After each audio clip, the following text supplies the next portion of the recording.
Insemmilkom eżistija l-katakezi tal-lum u nixtieq li jekk għandkom il-kelma tal-qrib tagħkom issibu daqsxejn malajr il-ktieb tal-Atti tal-Apostli, mela għal dawk li forsi ma tantx huma meħtla qegħdin nitkellmu mit-Testament il-ġdid, l-ewwel ktieb wara l-erba' Evanġeli.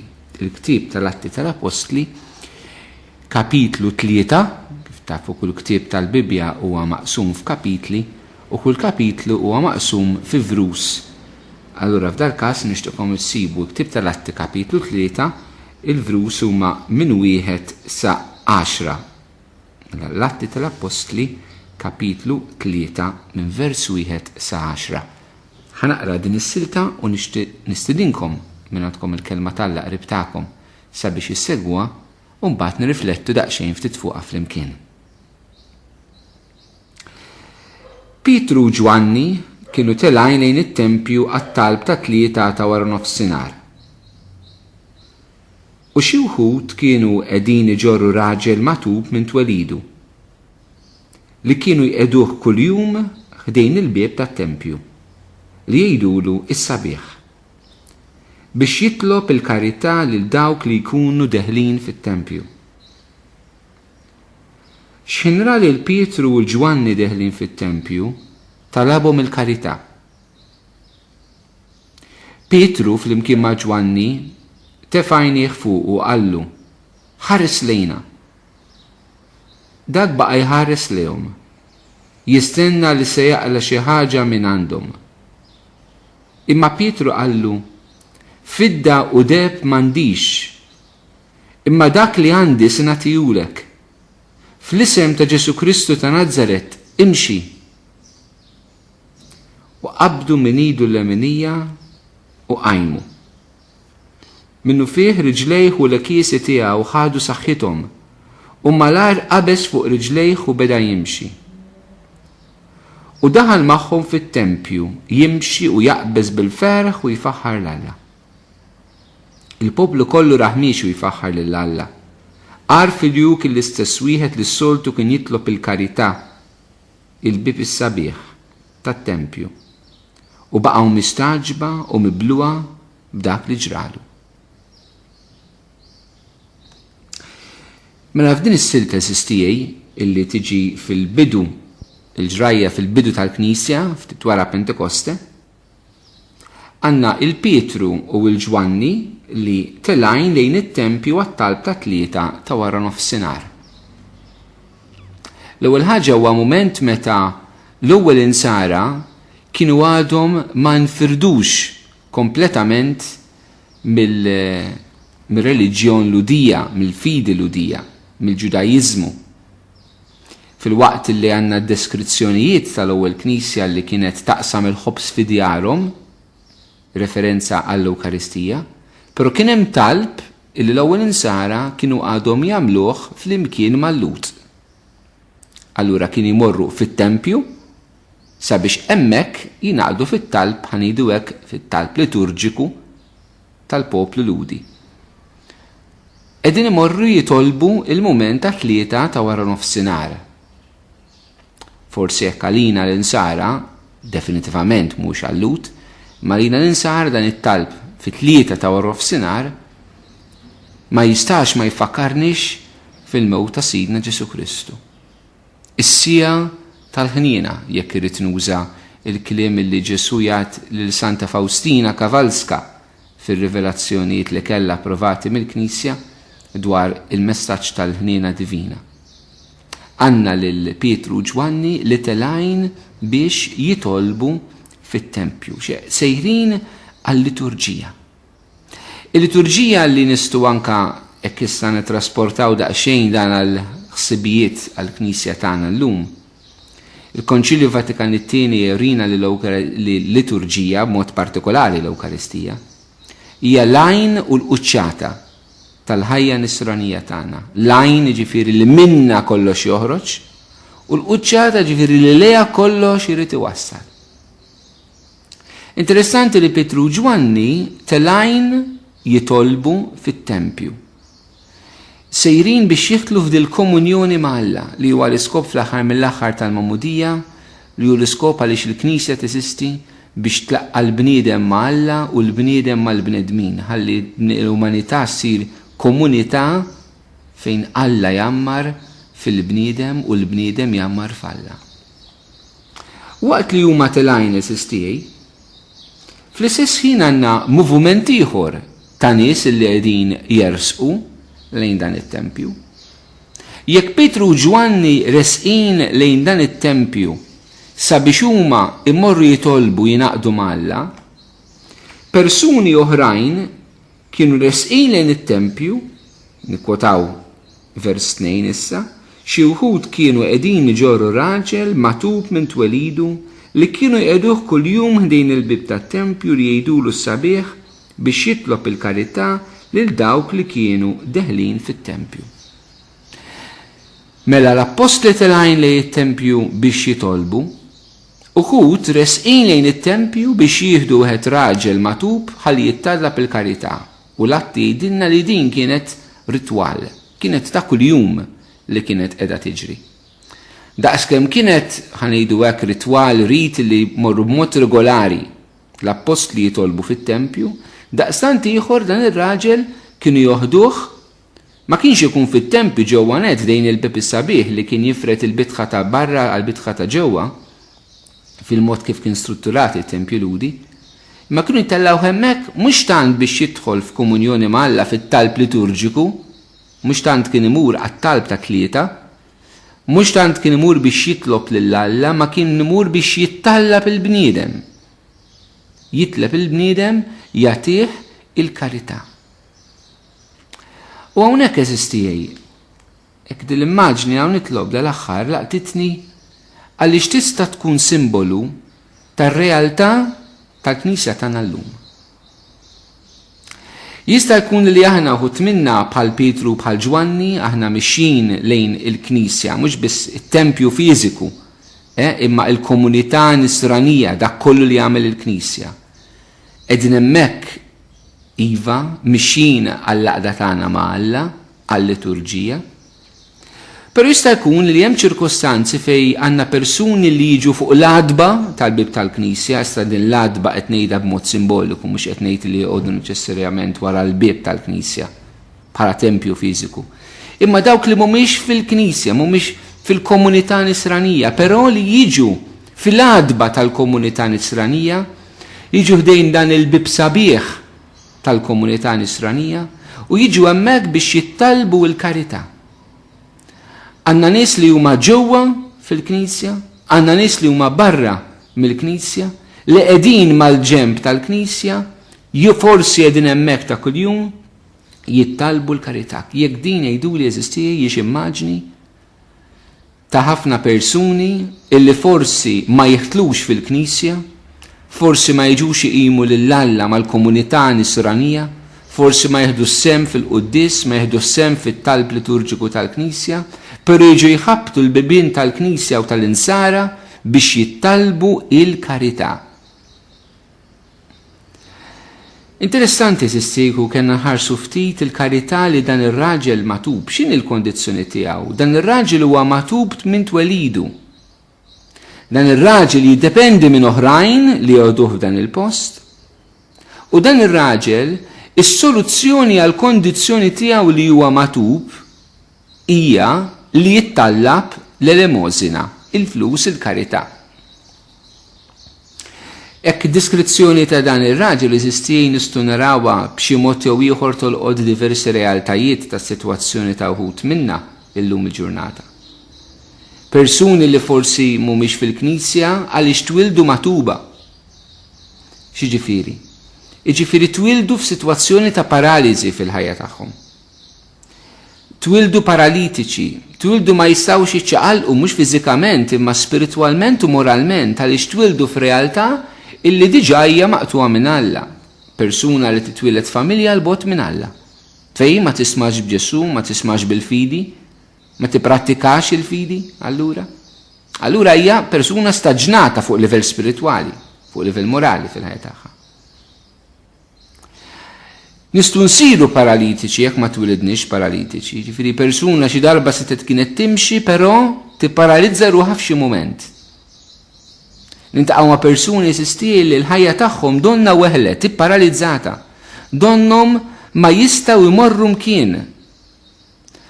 U allura il-paraliżi tagħhom, il-ħajja staġnata tagħhom, iħossuhom trapped in life, ma jistgħux joħorġu mis-sitwazzjoni, iġġibhom f'żewġ ċirkostanzi. Iġġibhom jiddependu minn ħaddieħor, allura jmorru fejn joħodhom ħaddieħor, bħalma dal-parit kienu joħduh in-nies għax huma setax jimxi lejn it-tempju, ma rridu joħduh lejn it-tempju. U xi drabi s-soluzzjoni tagħhom tkun li jittalbu, li ħajjithom tiġi dipendenti mill-oħrajn. Mhux biss biex imorru fejn jridu jmorru bħal dal-parit, tkun anke saħansitra biex jgħixu. Biex ħajjithom ikollha sens, biex ħajjithom ikollha milja, ikollha ferħ, ikollha mħabba, il-ħajja tagħhom tiġi dipendenti minn ħaddieħor, ma jafux imexxu l-ħajja tagħhom huma minn ġewwa bl-għażliet tagħhom imma dejjem jiddependu minn oħrajn. U inti tista' tkun ċirkostanzi tiegħi pereżempju fi żwieġ. Tħossi li relazzjoni tiegħek fi żwieġ għal xi raġuni ġiet paralizzata. Ma tistax tiċċaqla, ġejt matuba, forsi mhux għax ridt, forsi kienet hekk mill-bidu, forsi ġiet hekk. U allura inti tiġi dipendenti b'mod affettiv mill-imħabba mill-emozzjoni tiegħek fuq persuni oħrajn. Ma tibqax tiddependi aktar mill-imħabba fi żwieġ imma mill-imħabba barra miż-żwieġ. U allura inti tmur fejn jieħdok raġel ieħor. Inti tmur fejn tieħdok mar oħra. Inti ssir dipendenti minn dan l-effett mill-imħabba tal-oħrajn u mhux minn dak li hemm ġewwa fik. U taħseb li dik biss hija s-soluzzjoni tiegħek f'dan mument. Jiena weħilt, jiena sibt il-dan li jħobbni, sibt il-din li tħobbni, din is-soluzzjoni ta' ħajti issa, anke jekk Ġesu jgħid li din hija adulterju, allura tipparalizza issa r-ruħi, mhux biss il-ħajti, imma jiena ngħid li din issa hi, din is-soluzzjoni tiegħi li jiena nkun tal-lab li jien issa niddependi minn din il-mara li mhix marti u minn dan ir-raġel li mhux żewġi. Tanto biex nagħti ċirkustanza waħda x'jista' jkollna diversi realtajiet oħrajn fejn il-ħajja nisranija tagħna tista' tiġi paralizzata, fejn il-ħajja tal-umanità mingħajr Alla tista' tiġi paralizzata. Tal-anqas dan qed imur jittallab però qed joħduh jittallab din il-bieb tat-tempju. Xi drabi jiġu nies għandna eżistijej, saċerdoti, reliġjużi, nies li evanġelizzaw, il-ħajjithom hija bħal ta' dan ir-raġel. Illi paralizzat ruħha, jisfaw tal-laba, jiddependu minn oħrajn, però għall-inqas eżistijej dawn qegħdin jiġu fuq l-adba tal-bib tal-Knisja. Anke jekk mhumiex ġewwa qegħdin iħabbtu l-bibien tal-poplu tal-Alla, il-bibien tal-Knisja. U allura issa x-xena terġa' ddur lejna. Aħna li forsi telajn lejn it-tempju, aħna li mmorru l-quddies, aħna li mmorru nċelebraw l-liturġija, aħna nies nitolbu. U għandna dawn in-nies jiġu jħabbtunna b'din iċ-ċirkustanza ta' ħajjithom. Jiġi moment fejn daw iduru lejna, mhux biss lejn in-nies ġenerali, ma forsi lejk. X'jgħidilna vers 3.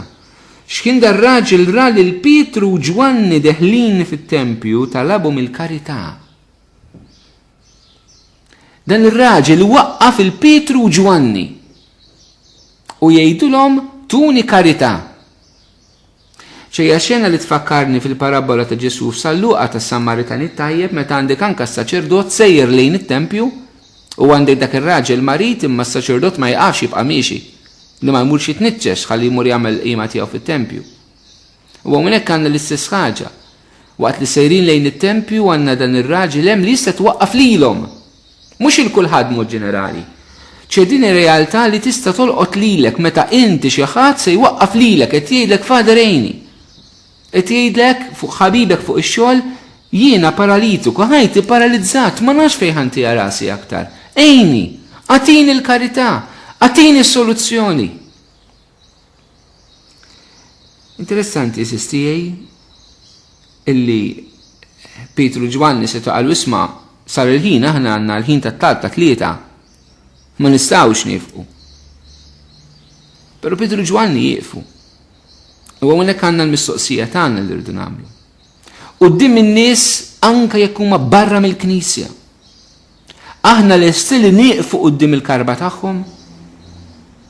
Jew ħanibqu mixjin lejn il-liturġija tagħna, ħanibqu mixjin lejn iċ-ċelebrazzjonijiet tagħna, ħankunu Knisja li ħatibqa' miexi kif inhi miexja. quddiem il-karba tan-nies. Għax issa żmien tal-festa, għax issa żmien taċ-ċelebrazzjonijiet tagħna, għaliex aħna għandna dawn ir-regoli li rridu nosservaw, aħna għandna dawn l-affarijiet li rridu nagħmlu, aħna għandna tradizzjonijiet tagħna. U l-poplu li qed barra mit-tempju jistenna lilna nagħtuh il-karità. X'qed isir minnu? Eżistijej. X'qed isir? Jekk aħna issa nifqu jew hekk ħanibqu mixjin bir-ritwali u l-affarijiet tagħna. Min huwa barra mill-Knisja li qed jokrob, ħobbuni, ħennu għalija. Petru Ġwanni jieqfu.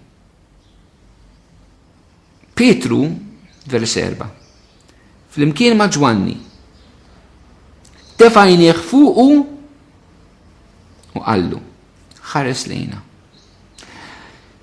Tefa' jnieħ fuqu Petru. Petru jara dan ir-raġel u jitħassru għajnejh ipoġġija fuqu. Min jaf Petru f'dan mument, min jaf, nistaqsija jien, ftakarx meta Ġesu tefa' jnejh fuqu wara l-Ġesu kien ċaħdu. Meta huwa wkoll għall-mument kien barra minn Kristu. U Petru jħares lejh, jitfa' jnejh fuqu. Kemm espressjoni sabiħa bil-Malti meta ngħidu ġuvni tefa' jnejh fuq tfajla u tfajla tefa' jnejha fuq ġuvni. Hija attenzjoni sħiħa li qegħdin nagħtu l-persuna, mhux nibqgħu mixjin u waqafna l-ftit momenti, imma li titfa' jnejk fuq il-persuna u hekk nerġa' ninsisti jekk Petru hekk ma' Ġwanni u mhix mudell tajbin għalina żistijej bħala Knisja, li aħna rridu nieqfu nitfu għajnejna fuq min qed jitlob il-karità, mhux ta' kaf, mhux ta' fuq, mhux biex naqdu xi dmir, mhux biex inserħu l-kuxjenza, imma li nagħtu l-attenzjoni dak ifisser li forsi rridu nwarbu ċertu strutturi li ħloqna fil-Knisja. Dak ifisser rridu nwarbu ċerta prioritajiet li s'issa kellna. Dak ifisser li rridu nieħdu deċiżjonijiet ġodda fil-parroċċi tagħna, fil-kunsilli parrokjali tagħna, fil-kunsilli presbiterali, fit-tmexxija ta' djoċesi, biex nagħtu verament l-attenzjoni il-ħarsa tagħna tittieqa għal ftit mumenti fuq il-karba ta' dawn in-nies barra mill-Knisja jittalbu l-imħabba, jittalbu l-karità li jenna. Se nieqfu l-ħarsa tagħna nħalluha tiffissa fuqhom. Għal-mument Petru u Ġwanni jinsew it-talba ta' tlieta, għal-mument. Jispiċċaw fit-tempju, però araw x'inhu jiġri, qed jieqfu għal-mument, bl-attenzjoni kollha. U Petru jgħidlu ħares lejna.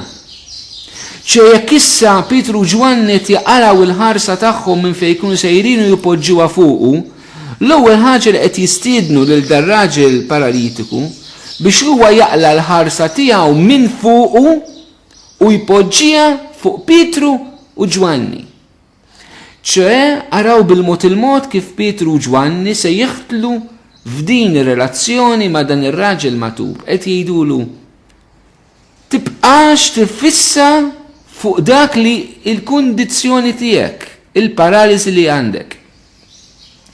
Qed jgħidulu tibqax marbut ma' soluzzjoni waħda. Int minn għalik li l-paralisi li għandek, is-soluzzjoni tagħha il-karità, però issa qed ngħidulek tibqax tħares lejn dik bħala l-unika soluzzjoni li għandek. X'drabi sistijaj? Jiġu persuni li jkunu minħabba l-paralisi tal-ħajja tagħhom x'inhi, ċirkustanzi bse tal-ħajja, jaħsbu li ċerta soluzzjoni dik li huma ħasbu li jiena mdejja s-soluzzjoni tiegħi li nħu droga. Jiena għaddej mument kriżi ta' żwieġ, is-soluzzjoni tiegħi huwa l-adulterju. Jiena għaddej minn kriżi finanzjarja, is-soluzzjoni tiegħi li nisraq, li nħawwad finanzjarjament. Kulħadd jiddeċidi hu x'inhu s-soluzzjoni. Ma Petru u Ġwanni hawnhekk qed jgħidulu isma' aqla l-ħarsa tiegħek minn dak li inti ddeċidejt li hemm soluzzjoni. Għax id-drabi fil-ħajja ma narawx options oħrajn, naraw option waħda li tista' tkun ta' ħsara u ta' dnub għalina. Allura Petru u Ġwanni tienu jaqla ħarstu mis-soluzzjonijiet tiegħu x'jaħsabu li jtajjeb għalih u jaqla ħarsu mill-kundizzjoni tiegħu. Imma tgħidulu ħares lejna. Jsistija kelma qawwija. Qed jgħidulu ħares lejna, aħna għandna l-gazz. Illi n-nies li jiġu jħabtu jitolbu għal-karità, ngħidulhom ismu, ħarsu lejna. Jekk ħarsu lejna x'jaraw? Jekk ħarsu lejna se jaraw l-imħabba ta' Kristu. Jekk ħarsu lejna se jiskopru l-ħnina ta' Ġesu. Jekk ħarsu lejna se jsibu nies imsalbina lihom u mhux jisalbu l-ħadd ieħor minħabba fihom. Jekk ħarsu lejna se jilmħu fina il-ġemp minn fut ta' Ġesu li minnu toħroġ dill-imħabba u l-ħnina tiegħu. Jekk ħarsu lejna se jsibu dill-laqda li kien hemm bejn Pietru u Ġwanni f'dan il-mument, se jaraw knisja maquda fl-imħabba. Fuq kollox aħna qegħdin nidru biex jistgħu jarawna. Jew xi drabi aħna nsiru knisja inviżibbli. Knisja li tilab noli quddiem il-problemi tan-nies fil-parroċċi tagħna. Quddiem il-karba tan-nies li nqatgħu minn Ġesu. Aħna qed nilagħbu noli? Qegħdin nistaħbew? Jew qegħdin hemm nidru u ninħassu li aħna available għal dawn in-nies, li aħna lest li nieqfu mill-programmi li diġà għamilna fil-parroċċja tagħna biex inkunu nistgħu nisimgħu l-karba ta' dawn ħutna li qed jitolbuna il-karità. Jistgħu jarawna? Jistgħu jħarsu lejna? Mhux minnu fil-Knisja, minnu barra mill-Knisja. Aħna accessible għan nies li huma barra mill-Knisja li jistgħu jitolbuna biex nieqfu u nagħmlu karità magħhom. Nidru, jarfuna, għandhom ċans, nagħtuhom ċans iwaqfuna. Ħarsu lejna, ħares lejna. Niftakar f'San Pawl eżisti li wkoll darba talab waħda mill-knejjes sabiex jitfu l-ħarsa tagħhom fuqu. Ixbħu lili bħalma jien nixbaħ il-Kristu. Mhix faċli tgħidha. Dak baqa' jħares lehom, jistenna li se jaqla xi ħaġa minn għandhom. Dak ir-raġel jaqla il-ħarsa tiegħu minn fuqhom u jibqa' iħares lehom. Jittama li se jaqla xi ħaġa minn għandhom. ċedana iva jibda jaqla l-ħarsa tiegħu mill-kundizzjoni tiegħu, jiffissa l-ħarsa tiegħu fuq Pietru u Ġwanni, dejjem għadu jittama illi se jagħtuh is-soluzzjoni li hu daħħal f'rasu li l-aħjar waħda lih. Il-karità f'termini finanzjari. Hawnhekk eżistijej hekk tfakkarni f'ċerti nies li xi drabi jiġu għandna jirsqu lejn il-Knisja u mill-Knisja jistennew li l-Knisja tagħtihom dak li huma jixtiequ. Jixtiequ jisimgħu mill-Knisja li jekk qed tgħix ma' raġel li mhux tiegħek, dak mhux adulterju. Dik hija partnership. Jekk qed tgħix ma' mara li mhix tiegħek, dika all right. Jekk int persuna separata u qed tgħix ma' ħadd ieħor f'adulterju, ma ġustifikata xi biex tiegħi tkisser. Mill-ewwel irridu daw is-soluzzjonijiet faċli, mingħajr ma neħlu dejjem fil-profond tar-realtà tal-kelma tal-Alla tat-tagħlim tal-Knisja, anke tal-eżistenza umana, tar-realtà ta' dawn ħutna. Nies li jiġu għandna li kważi rridu jiġġustifikaw għaliex jagħmlu l-abort. Jiġġustifikaw għaliex jieħdu droga, għaliex huma gamblers. Iridu l-barka tagħna fuq realtajiet li huma iddeċidew li huma soluzzjonijiet ta' ħajjithom. Forsi l-bniedem fil-paraliżi ta' ħajtu, hekk wasal l-efhem sa dak iż-żmien. Imma min għandna jistenna li aħna dik ħanagħtuh lura, ħanejdulu fajn, tajjeb. Però din mhix l-attitudni ta' Pietru u Ġwanni. Se jagħmlu Pietru u Ġwanni. Inkomplu dan fil-katakezi li jmiss eżisti l-ġimgħa d-dieħla. Nħeġġixkom sabiex komplu l-silta tkomplu titolbu biha il-mulej jibqa' jitkellem fil-qalb tagħna fil-mixja tagħna. Kien nagħmlu dan il-mulej qed naslem.